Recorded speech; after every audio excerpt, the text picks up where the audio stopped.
Bonjour, je suis Shin Lanzmann, la coach des femmes leaders qui veulent déployer leur leadership, leur impact et leur influence dans leur vie professionnelle. Ça fait près de 20 ans que j'exerce ce formidable métier et je suis très heureuse de partager avec vous mes meilleurs conseils coaching. Et aujourd'hui, c'est les vacances et je vais vous parler des vacances. Est-ce que c'est un problème pour vous, les vacances? Pour certaines personnes, ça peut être compliqué, les vacances. Un peu comme la retraite. Tout d'un coup, il n'y a plus de travail et alors, qu'est-ce que je vais faire? Si vous avez l'habitude d'avoir vos signes de reconnaissance, votre réservoir de reconnaissance qui se remplit grâce à votre activité professionnelle et qu'il n'y a plus d'activité professionnelle, ça peut être très perturbant.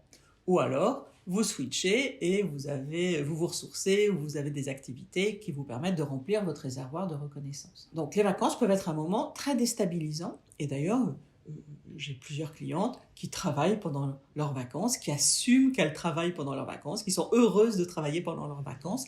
Et vraiment, il n'y a pas de règle. Est-ce qu'il faut travailler ou pas pendant les vacances? Je pense que pour chacune, ça peut être différent. J'ai une cliente qui prend énormément de vacances. Alors, elle est chef de son entreprise, elle prend beaucoup de vacances, beaucoup plus que ses salariés, beaucoup plus que ses équipes, mais elle assume qu'elle prend plein de vacances, mais elle travaille pendant ses vacances. Alors, parfois, elle travaille à mi-temps, voilà, quand il y a un coup de fil urgent, elle fait des réunions, et l'autre moitié du temps, elle est en vacances. Donc, elle est quasiment en vacances la moitié de l'année, elle assume, et tout le monde est au courant, et en même temps, elle travaille pendant ses vacances. Alors, est-ce que vous faites partie de ces personnes qui tombent malades pendant les vacances? Et là, c'est vraiment douloureux et j'ai plein d'empathie pour vous. Pour moi, ça vient du fait de tenir quand on travaille et on est vraiment, soit forte, hein, on tient, on résiste à la pression. Et tout d'un coup, ça se relâche. Et là, le système nerveux fait «Ah, super, je peux me relâcher» et il tombe malade à ce moment-là. Et vous passez les vacances au lit à être malade. Voilà. Donc ça, c'est bien de pouvoir le prévoir. C'est vraiment un symptôme du corps qu'il faut écouter pour pouvoir mettre des choses en place, idéalement, et que ça ne se reproduise pas aux vacances suivantes. Il faut aussi savoir que donc, quand on a principalement ces signes de reconnaissance du travail, ben, on va être au bord de la mer, au bord de la piscine, ou dans le jardin, puis on va regarder ses mails. Et chaque petit mail qui tombe, c'est un petit signe de reconnaissance qui arrive dans votre réservoir. Donc si vous faites ça, c'est que vous avez besoin de signes de reconnaissance. Donc trouvez des façons d'avoir des signes de reconnaissance. Ça peut être en jouant, en apprenant un nouveau sport, en discutant avec des gens, en étant dans de l'intimité, en découvrant de nouvelles choses.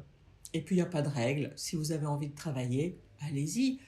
J'ai des clientes, et moi aussi ça m'est arrivé, de profiter des vacances pour pouvoir écrire 2 heures par jour et écrire un livre par exemple et devenir auteur d'un livre de votre expertise ou de travailler sur un projet de fond, d'apprendre, de faire des formations, les formations en ligne, vous pouvez les faire pendant les vacances, voilà, d'avoir 1 heure ou 2 heures par jour pour vous, pour votre développement professionnel et profiter de ces temps plus calmes pour vous développer vous professionnellement. Voilà, ce que je vous souhaite en tout cas, c'est de remplir votre réservoir de reconnaissance aussi pendant les vacances, d'avoir des activités qui vous ressourcent, qui vous nourrissent, ou juste de rien faire, parce que aussi c'est bon parfois de rien faire. Et si vous décidez que vous n'avez pas du tout envie de travailler pendant les vacances et que votre manager vous appelle pour une réunion importante ou veut votre opinion, ou veut que vous travaillez, ou si un client important veut vous parler d'une mission, qu'est-ce que vous faites? Soit vous dites OK, en posant vos limites avec voilà, d'habitude je ne travaille pas, mais là c'est un cas exceptionnel, donc je suis OK de faire ce travail ou d'avoir ce call ou d'avoir ce meeting, d'avoir cette réunion exceptionnellement, et c'est la seule que je ferai de l'été. Vous pouvez aussi poser vos limites. Ou s'il n'y a pas mort d'homme, mort de femme, de pouvoir dire bah voilà, je suis en vacances, c'est important pour moi de respecter ce moment et je verrai ça à mon retour. Vous avez le droit aussi de poser vos limites. Et si vous y arrivez à passer des vacances qui vous nourrissent pleinement, et ben je suis très heureuse pour vous, bravo. Et si vous avez besoin de soutien, prenez rendez-vous avec moi, c'est gratuit, c'est sans pression, c'est pour faire connaissance et voir si je peux vous aider. À très bientôt. Bonnes vacances!